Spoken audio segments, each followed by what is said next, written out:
Hi, I'm John, the director from the Evans Powersports Coolant. We're going to run you through a coolant conversion here on this dirt bike. The street bike is a little bit more involved because of the thermostat, larger capacity, bodywork, that kind of thing. But the idea is the same. We want to get the water out of the system. Yes, we want to get the antifreeze out too, but the water is what's really important. Now normally when you change the antifreeze in a bike, you'll just drain out of this drain, do a simple drain, put the bolt back in, and then fill it up with your antifreeze. Ours is a little bit different because you need to get the water out of the system. It's a waterless coolant, and the properties that make it better rely on not having water in the system. So we're going to go through a couple of techniques here and show you how to get the water out. Now you'll notice that I didn't open the radiator cap yet. That's because I like to check the system for leaks. If there's a hole in the system, it's going to drain all the way out. But this bike doesn't have a hole, so you can see that it's drawing down. As soon as I open up that cap, it's really going to come out.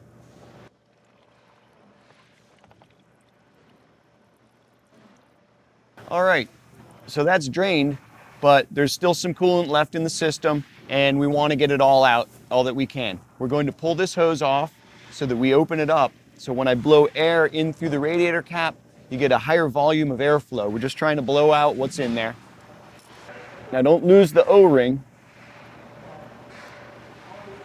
Now we're going to use this blower to blow in the radiator and blow out what we can out of the system. You can get one of these obviously from Bike Master, or there's a number of others. If you don't want to get a blower, you don't have a blower, you could use an air compressor.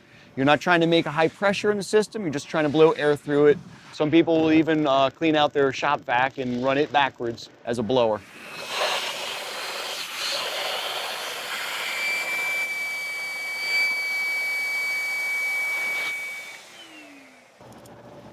We're just going to reassemble things a little bit, pour in the prep fluid, then I'm going to start the bike so I can circulate in case it needs to mix in, because it's just going to carry out what's left over, and then we'll be ready to go.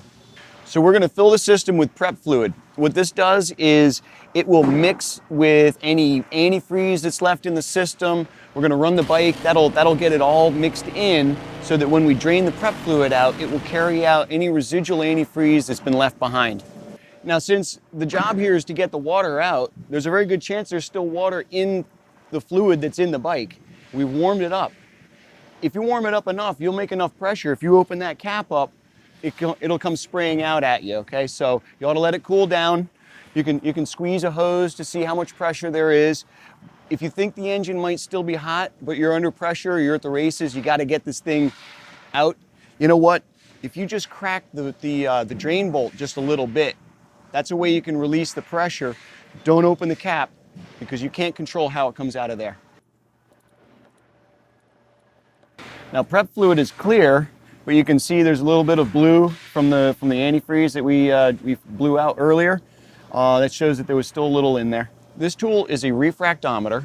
It's used to measure small quantities of water in a fluid, and it's something that a shop should have if they're doing conversions, especially if they're working on bigger machines like a Goldwing touring bike, UTVs, something with a lot of fluid capacity.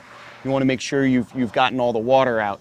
Now, before I pour the fresh coolant in, I'm going to check the water content on the prep fluid that I drained out.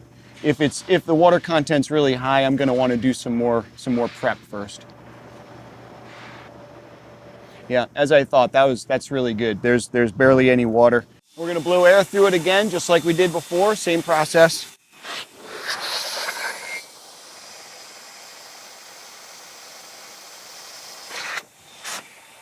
Now we're just going to zip it back together and fill it up with coolant. Now your drain bolt is going to have a copper or aluminum washer on it to help seal the fluids in. That's a good way to know that you're looking at a drain bolt. Now we're ready to fill it with coolant, but keep in mind some motorcycles will have a vent that you might want to open. Hondas, KTMs will have one on the radiator on the far side. When you open that vent, it allows the coolant to fully fill that radiator. Sometimes bikes will have a vent at the top of the cylinder head. Again, it'll be a bolt with a copper washer or an aluminum washer under it. Check your owner's manual, but you want to get air pockets out of the system. Well, we know after checking the water content of the prep fluid that came out of this, we know this thing's going to be just fine. But at the end of a conversion, you should probably check the water content just to be sure. If you're a shop, you should have a refractometer. If you're doing this at home, hey, you can send us a sample and we'll test it for you. That's not a problem. Just give us a call. So I put a sticker on the radiator cap so that people know not to put water or antifreeze in the system. You're not going to need to top up. You're not going to lose fluid. This is really going to take care of it. It's going to be maintenance free. So this conversion went pretty smoothly on this bike. Dirt bikes are really easy.